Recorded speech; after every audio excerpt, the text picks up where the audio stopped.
welcome to Mono Rants at the Movies, a podcast where we rant about films you may have seen at house parties. I'm one of your hosts and jack of all trades, Mono, and promising she'll never die just so she can sleep with me is my co-host and master of none, Kira. It's a good strategy. It is a good strategy. It works for him anyway. Yeah, his little eyes lit up. And the way he delivers it. I promise you, I will never die. That's right. Today we are talking Team America World Police. Muppets! In another accidental anniversary episode. Because this is 20 years old. Everything's 20 years old. Well, lots of things are 20 years old, yes. No, but a couple of weeks ago we did Blazing Saddles and that was 50 years old. Yeah. And we didn't realise when we sat down to record that. And this was the same. It was like, let's do Team America. I was a little bit worried it might not hold up because I've watched this film loads, but I haven't watched it in a while. But no, it holds up pretty damn good. Yeah, there's nothing overtly problematic with, especially because it was 2004 and things were acceptable humour-wise that are not acceptable now. Yeah, and for it being from who it's from, being the two lads from South Park, yeah. And especially when you go back to some of the early seasons of South Park, it can be hit or miss. Yeah. And even I love it. I love the early seasons, but every now and again you'd be watching one episode in particular and go, ugh. Yeah, but with one exception, this holds up fairly well. Yeah. Most of the comedy it's still hilarious. Oh, yeah. It's still fucking brilliant, but mostly because of the puppet visuals. Yeah. Like, everything about it is so stupid. Like, when I first heard about it, I was like, oh yeah, deadly, because the lads from South Park. But when I saw this in the cinema, but when I actually went to see it, it was way funnier than anything I was expecting. I grew up, my dad is English, and like Stingray, Thunderbirds, all of that, like... Yeah, you mentioned that last week. Captain Scarlet and the Mysterions. I grew up watching all of that, so I was just like, yay, puppets! Yes, what is it, supermarionation? Yeah. Or super crappy-mation, as Trey Parker called it. Yeah, they're third scale models, so they actually are quite big. But, well, actually, and with that, I will say that the sets are way more impressive than they kind of have any right to be in this They as well. put so much into the sets. Oh, they did. Like, they're really fun. If you're like that way inclined and like special features, the special edition for this has some great special features on building it's broken puppets down and the really sets and nicely, because even talking, they have an interview with the costume designer on it who was saying, like, even though everything's in miniature... And they were searching out for fabrics that had tiny detailing on it. And, like, they had to craft tiny buttons and this, that, and the other. Yeah. And they were doing, like, a lot of stuff, like, under a microscope. Because at the end of the day, it was going to be blown up onto a cinema screen. So it still had to look as good as any normal detailed, cinema costuming, only that third scale. Yeah. But before we talk about all the things that we love about this film, shall we go for a quick summary? Yeah. When the self-appointed world police learn of a global terrorist threat, they must recruit the world's greatest actor to go undercover with the terrorists. But will Gary be able to live up to Team America's expectations? Or will he and the team fall before the real terrorist mastermind, Kim Jong-il? Yeah, back when he was like the novelty world leader. Everyone was he's dead now. Yeah.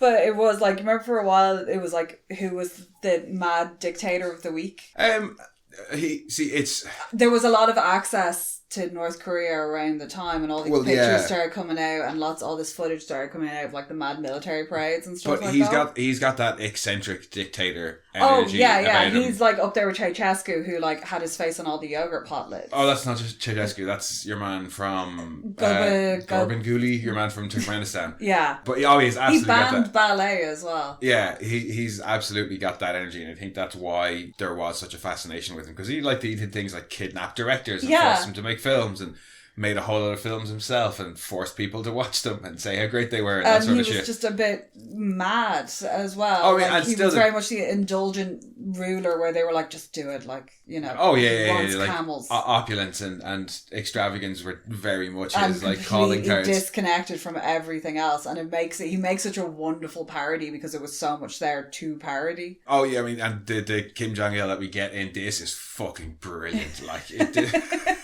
Because everything, like, even like he lives in all this mad excess and wealth, like in the palace, but he did dress very like Unitarian in the little grey kind of jumpsuits almost. And his little costume in this is so funny. He's so funny with his little pot belly and his hands behind his back, and then the massive glasses that are like, remember that snooker player from the 80s?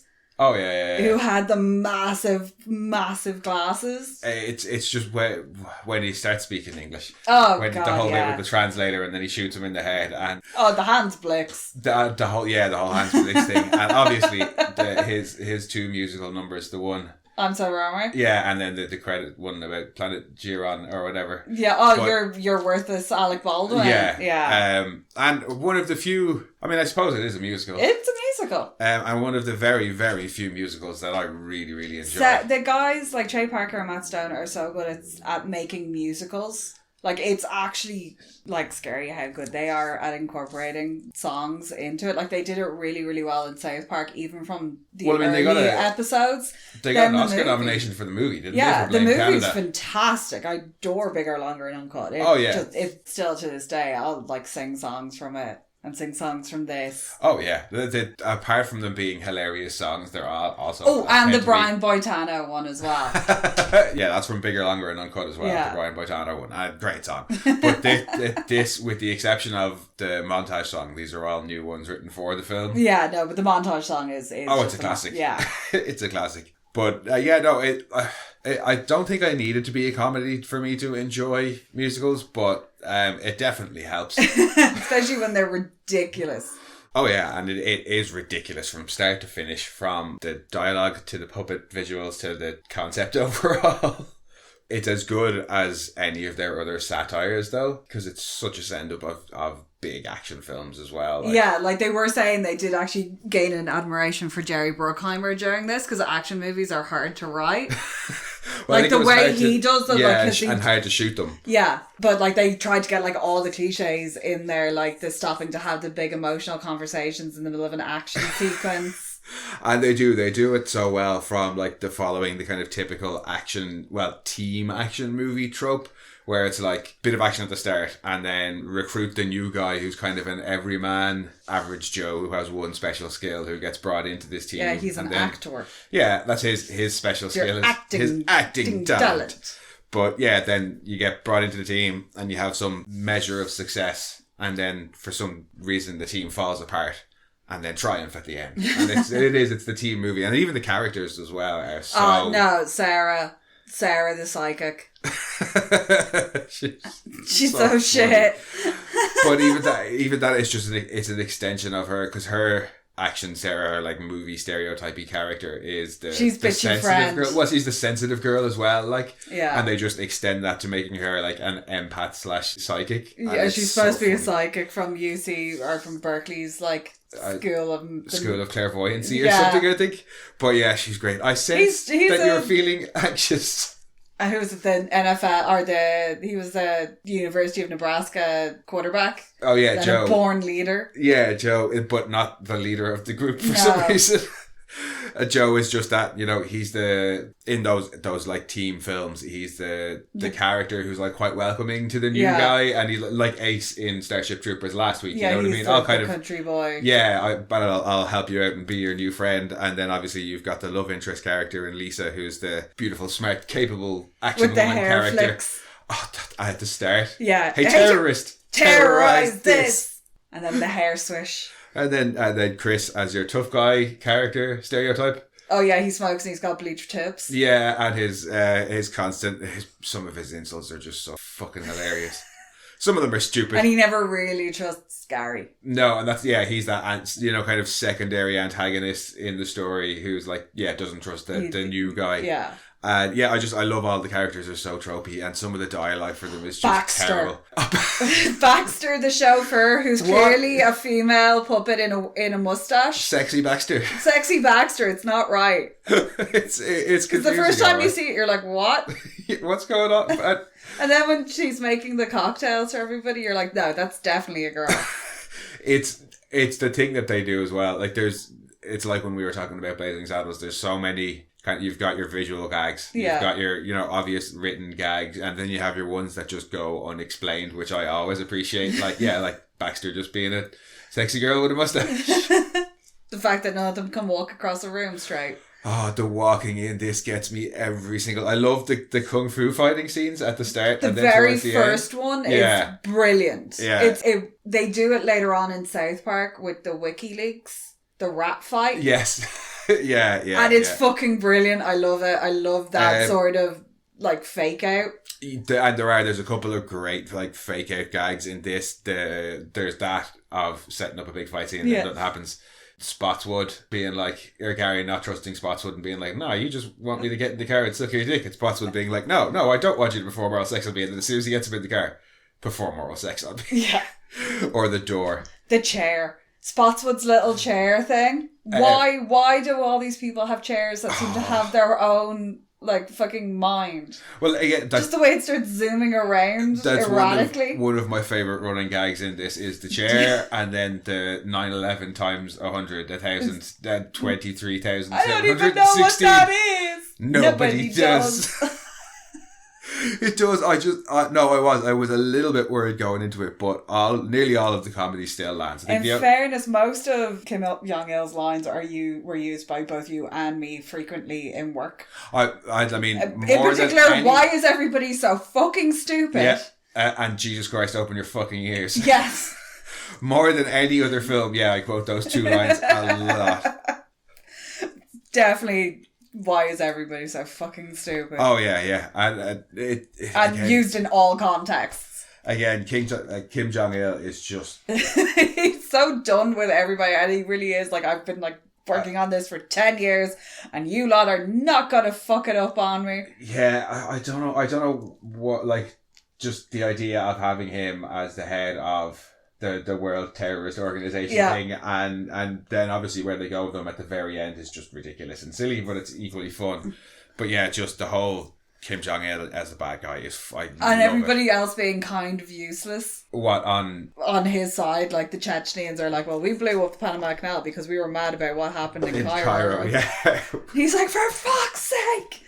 All the monument destroying is brilliant as well. They're saying they blew up pretty much every set. They built it, they blew it up. And there were some of them that were built explicitly to be blown up for Kim Jong-il's like, this is what will happen, flash forward type thing. Yeah, where it's like London and the Taj Mahal and Hollywood. And but just at the start, you know, when they go to France and they blow up the Eiffel Tower. Out of everything. They go to Cairo and they're in the pyramids, the Sphinx and the temples, and it's just... I like the fact as well that they were like, oh, well, the American view of the rest of the world, like, so in Paris... everything's in the same location, like all the like big landmarks are all crammed together. It's most obvious in Paris, but they do it in Cairo as well. Yeah, because you have the pyramids and then the Abu Simbel monuments, which are on the other side. Yeah, they're not anywhere near. And the Sphinx is near the pyramids, but yeah.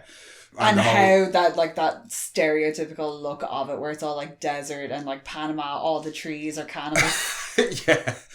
Or even the whole, you know, however many kilometers west of America, and then however many kilometers south of the real America. It's just, again, I briefly mentioned the whole satire of it, but like Team America is just American foreign policy. Like, they don't really pull any of their punches with it, and then when they start having a go at the actors, which is, it's one of the things that doesn't hold up, is just the Film Actors Guild FAG joke. I mean, they had their whole episode about using that word with the bikers and stuff in South Park, and it still does, especially at the end when Alec Baldwin is giving a speech and he's like, you know, one day you're going to look at us and you be can like, kind good of day. In this you can kind of dismiss it because it's not a huge part of it, like it's not and that's the thing, is I love the overall gag behind it of actors telling people how to run the world, but it's something that they've always picked on, is actors telling other people what to do. And it's not a new thing either, like, you know what I mean? And you see that in the range of actors that they kind of include. They have people like Sean Penn and Tim Robbins and stuff like that, and then they also have like Liv Tyler and Matt Damon. They have George Clooney, but they would be like an insult to George not to include him. Well, George loves them. George probably would have been like, I will do whatever you want, put me out, like. But yeah, the whole Matt Damon Damon, the puppet looked a little bit kind of special. Yeah, so they just were like, let's just do this thing. And I always kind of, I didn't know that for ages, but I always took it as that. It was like, everybody else, they really kind of ripped the piss out of them. Yeah, like except for Matt Damon. But yeah, and I was like, I think it's just, especially because they go so hard on Ben Affleck. Oh, they always go hard on Ben Affleck.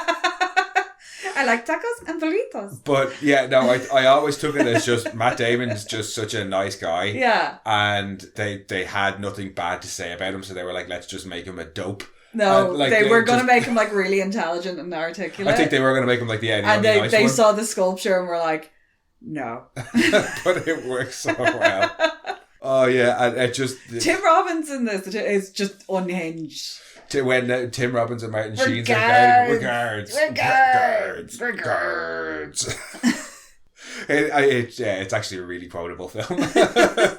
But I also like the fact that they use, like, instead of casting him to the sharks, they throw him into with the catfish. Well, for scale and release the panthers. I love all that stuff of when they use real world objects. It's mostly just the Hans Blix and then the panthers later on. But the panthers cracked me up like nothing else in the cinema. I died laughing. It's just these two black cats. These two black cats. They just stuffed the puppets full of meat. Yeah. They stuffed a lot of puppets full of meat before they blew them up as well, so that they'd be extra splatty.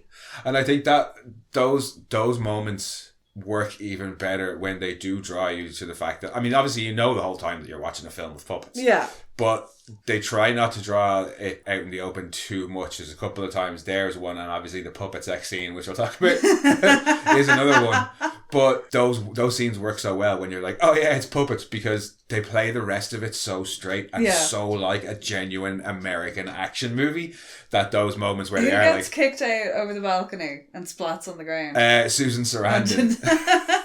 Well, yeah, Susan Sarandon splatting into a big old pile of meat, and Michael Moore exploding into a big pile of ham. As the socialist weasel. But that was done on purpose because there's an animated section in Bowling for Columbine, and I think he put it like directly after Trey Parker's giving the illusion that they had animated it, which they hadn't, and pissed them off quite a bit. And you can tell who they like and who they don't like in this film.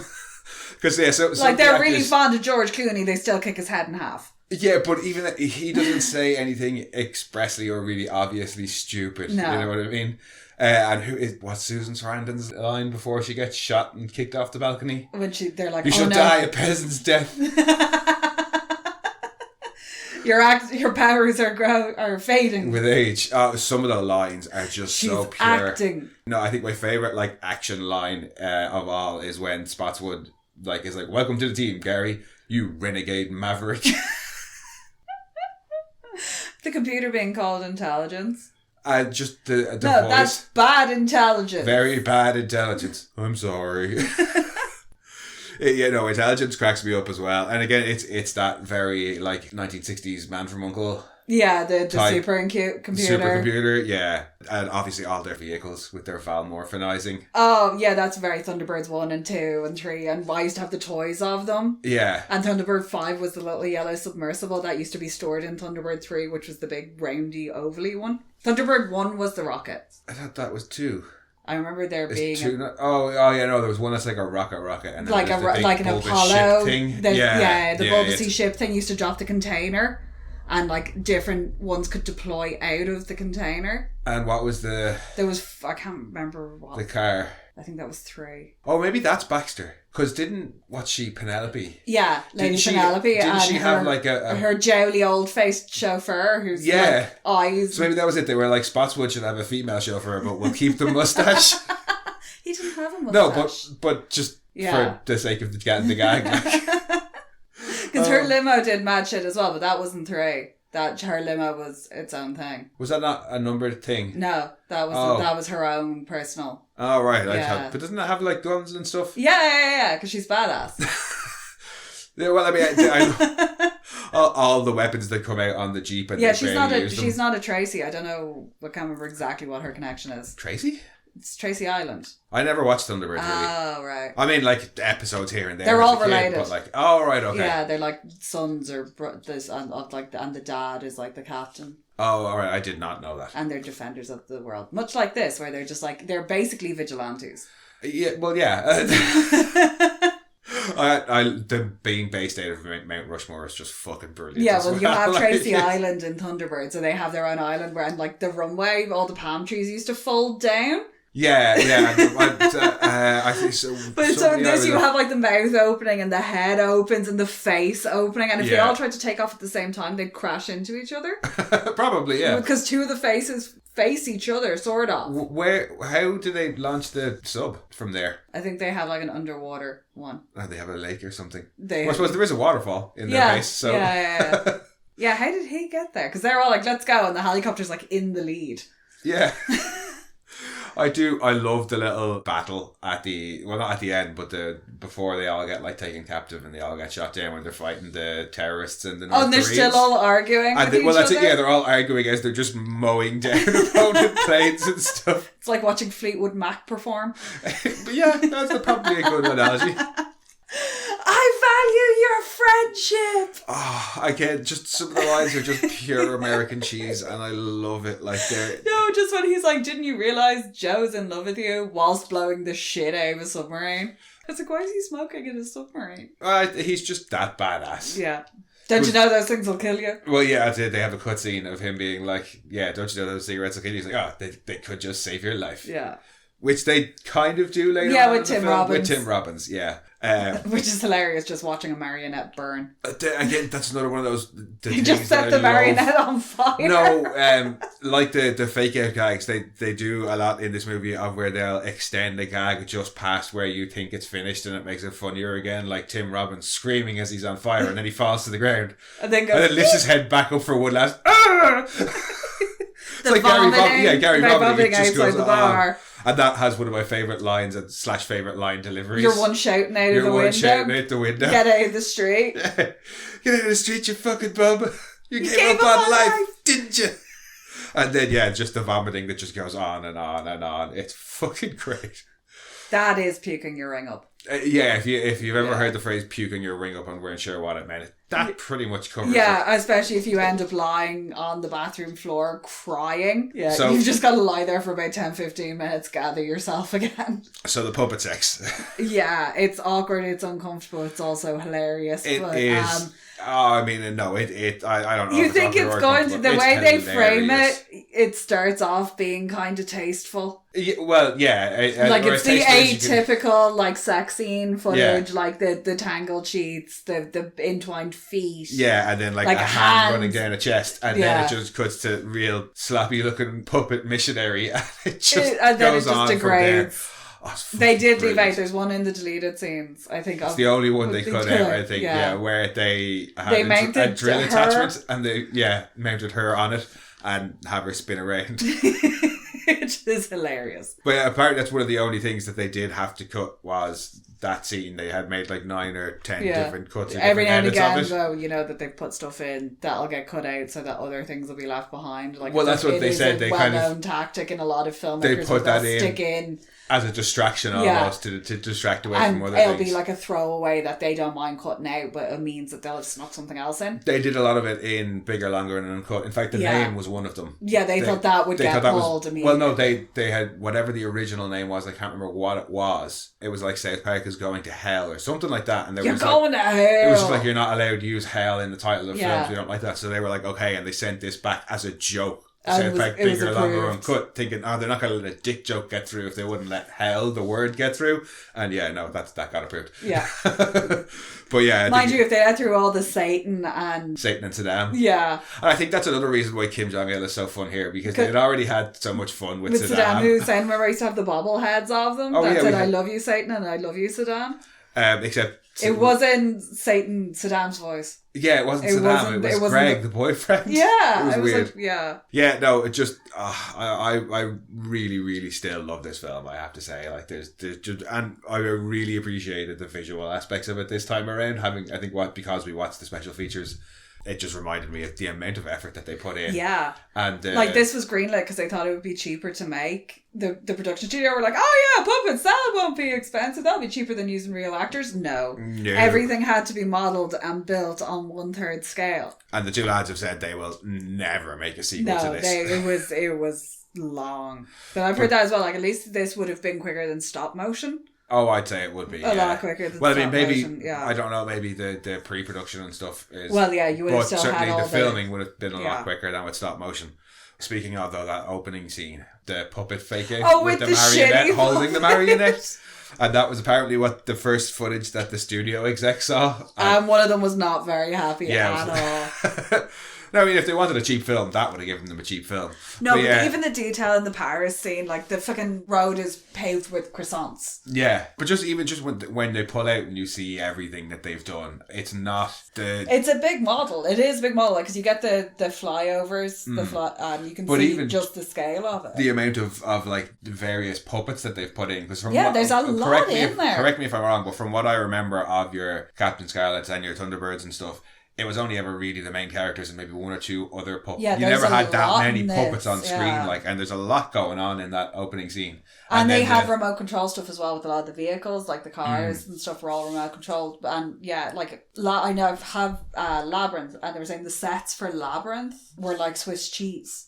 Oh yeah, because there was just holes everywhere. There was holes everywhere, and they were really structurally they were really like unsafe to walk on. So there was paths that like David Bowie had to learn to go around. In this, it was probably all just cranes. Everything had to be overhead, so you had like how much space can you like? You'd have to have gantries and stuff for the puppet operators to be on.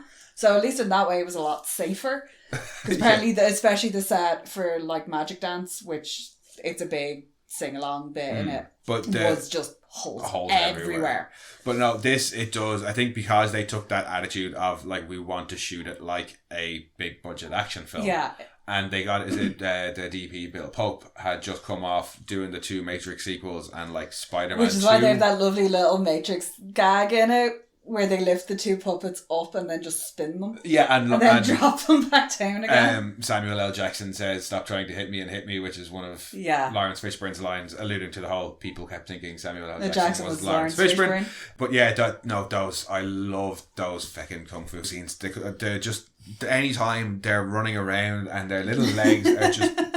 It's so fucking funny to watch, and it's just because they're puppets, and it's hard to make them look convincing, so they just don't. When she's trying to get Gary to stop talking, she puts her finger right up his nose. Yeah, or it's about what you've got in here, pointing to his heart and just like really slowly missing. Or the pool table, when Gary's telling them to fuck off. Or sorry, Chris is telling Gary to fuck off. He's trying to play pool, and it's just real kind of movements. And it's all just because they went with puppets, and they just... it's so fucking good. It's so funny.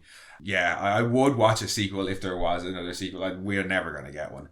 But it did make me long for more non-South Park content from the two lads. They do. They did the Book of Mormon. Yeah, I'd love to see the Book of Mormon. Because, what they did with more... Like, when Kyle's supposed to be... No, that's Scientology.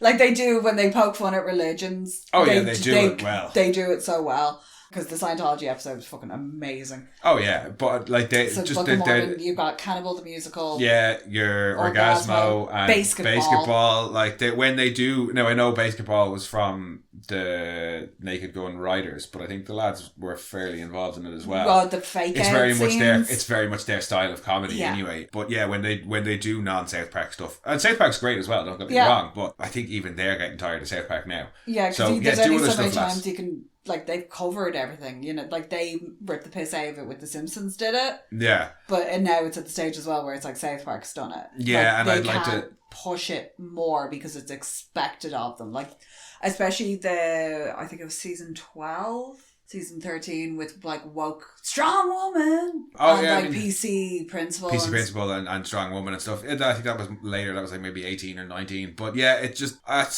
started to fall off because I think they stopped having the silly episodes and the fun. And everything had to be a poke at something. Because like Bebe's boobs destroy the world. It's just such a funny episode. No, I mean some of the new episodes have been really good as well. Like, but yeah, I think it's nice to go in a different direction. Yeah, I'm at the stage where I'd like to see them do other non-South Park stuff, just because the non-South Park stuff they've given us is fucking gold, and I'd love to see more of it. You know, especially movies rather than another TV show, because they tell very good short comedy movies so well. Like, I love Orgasmo as well. Like, DVDA. When you get to my age, if you want to find work in this town, you gotta do DVDA. Basketball, the fake outs in basketball, and poor Squeak. Yeah, no, I wonder, because Basketball is that bit earlier again when we go back to Basketball, because we're eventually going to do Basketball and Orgasm and probably all of their non-South Park films, and actually no, we'll do Bigger, Longer, Uncut as well. Yeah, I love that. Make a noise like a giant giraffe. I wonder when we go back to Basketball, will will it hold up as well? I'm pretty sure that's... It There might be should, a few yeah. more, like, it's the 90s, so there's probably definitely got to be some more, like, not cool gay jokes. But also real big fish. Yes. I always, like, the one thing I loved about basketball was that they had, like, the San Francisco team being, like, overtly gay, but the San Francisco team, anybody from San Francisco that saw it loved that, because they were like, of course we would be. Well, yeah, it's an obvious gag and, as like, well. there's, I think, because there's the baseball league. There is a gay baseball league there, and they will use songs from basketball and stuff like that. And they do have, like, different teams who are modelled. Their uniforms are really similar to how the team's uniforms looked in it. Cool. They've taken it on board. Like, yeah, that's cool. I don't think... No, by no means do I think the two lads are homophobic at all. No. They just... And it's, like, it's... Times change. That's as simple as, you know what I mean? It used to be cool to use that word as a joke, and now it's not. Yeah, know? like even Eddie Murphy apologised. Oh, yeah. And rightly so, like, you know what I mean? His wasn't even so much the use of the word, it was the way he treated gay people as a whole was not very cool. But yeah, he's come out and said, no, look, I was wrong, and that shit's not funny. And yeah, if you watch Delirious, that shit's not really funny. No. It's just a... That's fast forward until I get to him talking about Italian. But it's just really obviously a man who is afraid of gay people. Yeah. Literally afraid of them, like... But yeah, so no, back to Team America. Yeah, no, it holds up really well. I know it's 20 years, isn't that old or anything, but as we've said, yeah, comedy and what's acceptable changes over time. Yeah. And this still is so fucking funny, like, you know what I mean? Okay, there's a little bit of racism in Kim Jong-il's use of R's and L's, but... Yeah, but it's also like how it's the stereotypes. They basically were like, this is how America views everybody, every other country, like, or it's all these stereotypes. It's like, we're Irish, so we must be drunk. You know, and the use of the gobbledygook language is great as well. And like calling it Durka-Durkistan. Durka Muhammad Jihad and all that. And that poor fella whose surname was Durka when we were in college. Oh, who got tortured. Who, was, when this film came out, did not hear the end of it. No. But it's parodies of, like, it's this, like, it's taking the piss out of the fact that America tends to stereotype all these places. Like, you get it in movies a lot with the way, you know, Mexico's always kind of yellowy. And well, very, very much like Blazing Saddles, the real idiots in this movie are all the Americans. Not just Team America, but the actors as well. When they're like, it's okay, we stopped the terrorists, and everybody's looking around going, you've done more damage than they possibly could. Yeah. Yeah, and it is. Yeah, it's that thing from Blazing Saddles. No, the idiots at root here are the Americans, are the supposed heroes of the story. It's like, calm down, it's okay, we're here now. And it's like, no, you've just destroyed everything. Yeah, and I don't think the movie ever really veers into actual racism, like, you know? No, it just pokes fun at Americans and their view of the world. And, you know, we're like, they have it in the song, freedom isn't free, it's a book of five. Yeah, because of course it is. Those songs and the Pearl Harbor one. I just really disliked that film. But when the camera pans in, zooms in and hits the bike.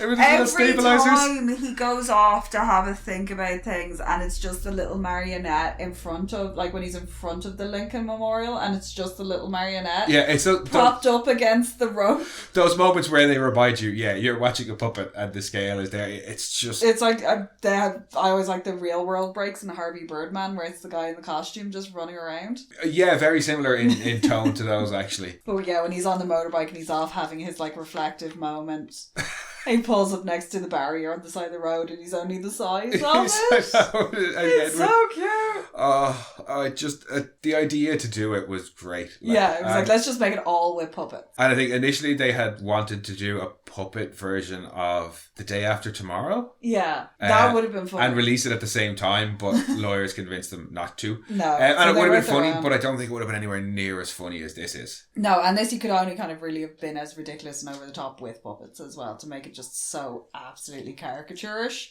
Well, I think if it wasn't puppets, it would be a kind of more modern, you know, Hot Shots or it's very much in the vein of Hot Naked Shots. Gun type film. Again, I don't think it would work as well. Hot Shots also has a hilarious sex scene where she has the diving board over the bed and does the backflip.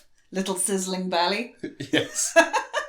Hello, Hot Shots. Would Hot Shots be worth doing as well? Yeah, because Saddam Hussein is fantastic when he turns into they freeze him. That's part 2. I have a feeling that all the best bits I remember are actually from the second one. But Leslie Phillips, I love him. Not Leslie Phillips. Thingy's the dude's dad. I've forgotten his name. What? Bridges. Yeah, John. Their dad is in that, and he's the colonel who's missing all the body parts, and he keeps being handed things that he thinks are tablets, like the earplugs, and he takes them. Is he not Lloyd Bridges? Lloyd Bridges, thank you. Is Lloyd Bridges not Airplane?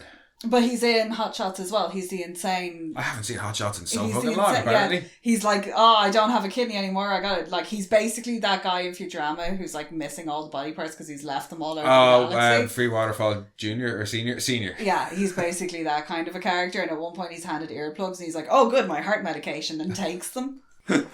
But yeah, no, the choice to go with puppets for this it just add, and it allowed them to do so many ridiculous things like because like that really Hot Shots had done all the kind of stupid like parody of these action films of the 80s, so this really poked at America's own view of itself and I think the it's real more world. We're going around and we're saving all these countries from all of this, and it really was like it's the post 9/11 let's mentality, go out and like kill everybody. It's more, I would say, it's more a satire of America, foreign policy, and how America views itself than it is a parody of action films. It's not a Spaceballs, it's not a scary movie, it's not specifically taking down action tropes or anything like that. No, but it is very much poking fun at like. It does poke fun at action films. Yeah, don't get me wrong. When you've got Gary being taken in by the speech about how they're trying to kill you, Gary. At the start when they're in the limo and he's telling him about how they're terrorists fighting every day to keep you free, like to take away your freedoms, and him being taken in by that and then being like, oh, you can help her, there's the door, and he's like, okay bye. I love that guy. and just leaves. The triumphant speech, that the Dick's Pussy's asshole speech. I love that speech. That speech is brilliant. Yeah, and it makes sense. Well, yeah, that's why it's so good and so funny, is because there is an actual argument the first to be time had it in gets there. told in the bar. Yeah, it's like, it's just the ramblings of an old drunk man. But no, it's sage advice, just delivered rather disgustingly.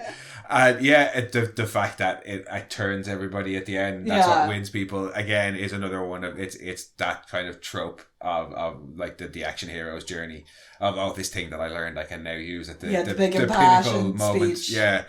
I do. I love this film. I really, really love this film. When and they disguise him as the Middle Eastern terrorist. When they Valmorphanize him. They Valmorphanize him. To make sure that the surgery was a complete success. What's the secret signal?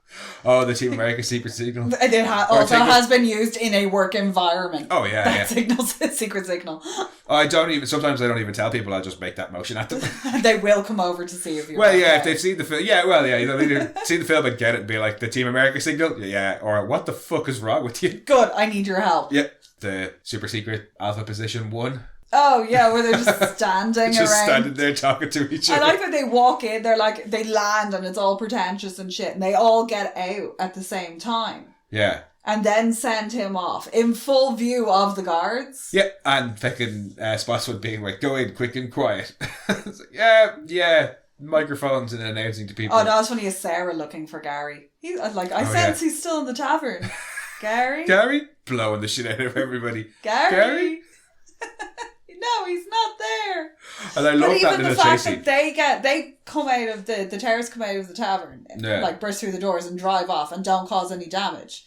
And in the process of them opening the helicopter to drive the Jeep out, blow the shit out of a load of stuff and wreck a load of things. Oh yeah, it's that Metalocalypse Death Clock level of excessive. Everything is well over the top and completely unnecessary. It was like, I can get him in France where he's got the rocket launcher. Yeah. And misses takes out the Eiffel Tower. And then it's the same with Chris when they're chasing the terrorists. He's like, fires the rocket at them and misses and takes out the pyramid. Yeah. And then fires another rocket and misses and takes out the temples. And then deploys the ramp and ramps the Jeep. Into the Sphinx. Yeah. Not today. Well, Chris uses the term. Well, he uses that F slur 2 or 3 times, but puts the word cock before it for some reason. Yeah. Then there's a lot of people getting accused of butt fucking in it, but it's 2004. Well, it's even in the song America Fuck Yeah. I love that song. I love that song so much. It's just when it gets to the list of everything that's, the Gap, fuck yeah, Walmart, fuck yeah, slavery, fuck yeah, and then it's like later on it's like Bed Bath and Beyond. Fuck yeah.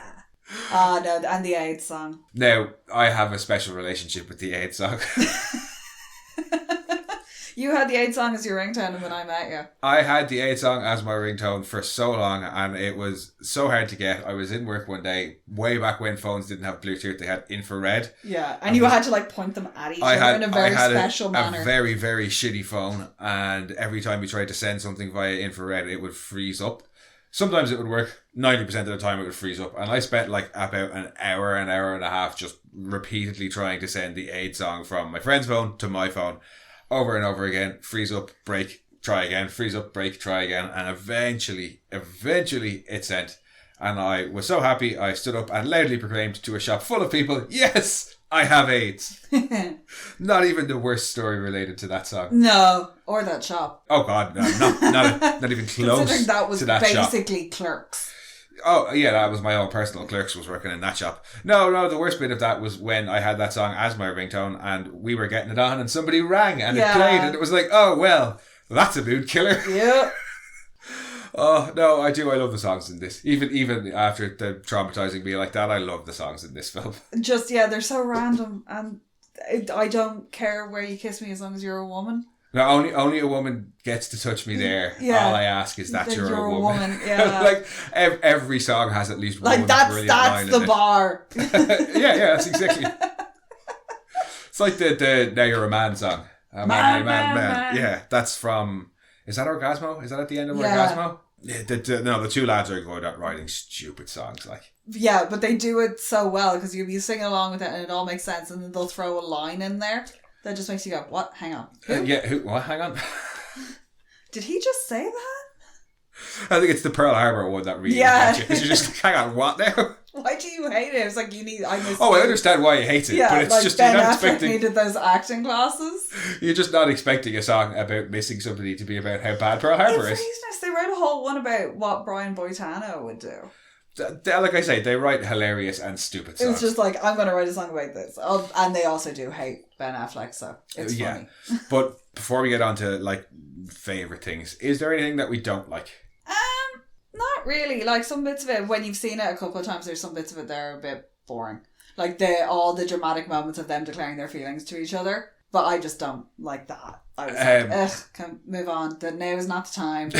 But they're always silly, ridiculous. Well, they're always at inopportune moments. But I suppose that's the whole point of them. And to properly parody those action tropes and those characters, you need to kind of have those moments in there. But because they even got it down to when they take Lisa to go. When he's like, you're coming with me, Kim Jong-il is. Yeah. They've even gotten it down to, they've changed her costume and put her in, oriental dress. And it was who took the time to do that? I know. No, I don't. There's not much I don't like. Obviously, there's, as we said, the whole Film Actors Guild thing. And at the time, because when this came out was January 2005, and I went to see it in the cinema. And the only scene that didn't really land well, and it wasn't even that it didn't really land well, it was just badly timed, was because 2 weeks previous had been the tsunami in the Indian Ocean. Yeah. So when the Panama Canal bursts and drowns all those people, now it's not supposed to be a joke. I think it's supposed to be the news footage, and it was quite serious. It's supposed to be kind of serious. It's supposed to be this moment of death. It's not really a gag, and it's not even one of those moments of puppets. No. So when I watched it in the cinema, I immediately thought of the tsunami, but was this is kind of tastefully done. A lot of the old war films would have had scenes like that as well with roles. Oh yeah, and it's not the film had been made always done in a very somber, respectful fashion. But it was released. The film was already out before the tsunami happened. It was just that in Ireland it didn't come out until January of that year. But that's not even something that I don't like. It's just whenever I watch that Panama scene, I always think of the tsunami because it had just happened when I first saw it. Other than that, just the Film Actors Guild thing doesn't land really anymore, and everything else is just I love it. So good. So on to favourite things. I love Kim Jong-il. I mean, God, what's yeah. not to love about him? He's a fantastic villain. He's hilarious. His palace is ridiculous. Like, there's grenades hanging from the chandeliers. This big statue is actually just a dude. Yeah, it's just a dude in makeup. Who just had to stand there because he blinks and he does move ever so slightly. Yeah. I just love how over the top he is. Oh yeah, no, everything to do with him, and so Stand much. a little to the left. Of course, he's got a secret evil trapdoor into Yeah. his shark tank. And- He's got he's got a shark tank. He's got panthers. Oh yeah, he's very much played as the Bond villain type. Yeah, like as he's well. got his big silver-plated Desert Eagle gangster handgun.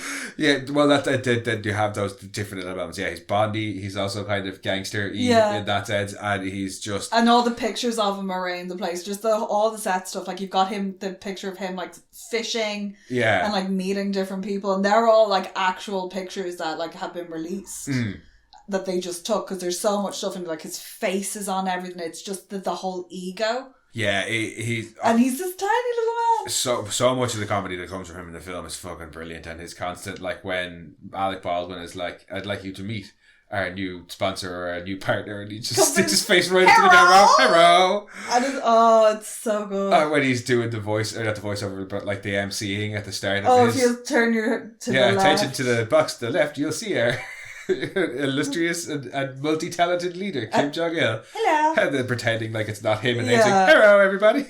No, he's just fucking great. He's such a parody of a human. Okay, yeah, I think he's definitely But one of he's the high not points. over the top. Well, he is, but he's as much as is called for in the film. Like it's not too excessive, and then at the end it's just hilarious. The whole roach thing. Yeah. Yeah, that was just one last That was like, gag sorry, for the what sake of now? it. Like, yeah. Who? Also, the fact that they had the German delegate in the big fucking Kaiser helmet that was like 2 foot tall. Everybody in that, like... That Kaiser helmet cracked me up. Oh yeah, no, but everybody, all the like various nations that are there, In all their the representatives, they're traditional- all there in like very over the top traditional, like, and often like very old traditional gear. But that But the Kaiser helmet. yeah. No, I think for me, I love the kung, as I said, the kung fu things, and just so much of the comedy, to the visual comedy, to do with the puppets cracks me. And the puppets up just every not being time. able to do stuff. Just not walking around. And the pool Lisa table dancing or Sarah dancing. Yeah, Sarah and And Joe then dancing. It's just I Just love the kind all of it, awkward like- shimmying. I think Joe's dancing is better because it really is awkward white guy at a wedding. Or even when they do the close-ups and it's the whole thing of the human hand. Oh yeah, in the gloves. Yeah, or flicking the cigarette and stuff. Like, it's just... Yeah, the visual comedy I really love. But I think this time for me, I really enjoyed the sets and just the effort that they went to in creating them, because it couldn't have been easy. No, and they're really big. They're quite expensive. And they were like, because the whole desert chase is all sets. None of that's green screens. Like... No, I don't... that was all like remote control cars. They don't even and do stuff. wire removal. Like, No, I think why there's would you very have little. There's very little, if any, CG in this. I think It's just digital compository with like the explosions and stuff, because they had to there's film one some of one those bit that I slightly did different. notice that was absolutely visual effects, and it's the cat jumping through the window. Oh yeah, but That's just they jump through an open hole and they've superimposed the smashed window bit over it. But who cares? Because it rips his head off immediately.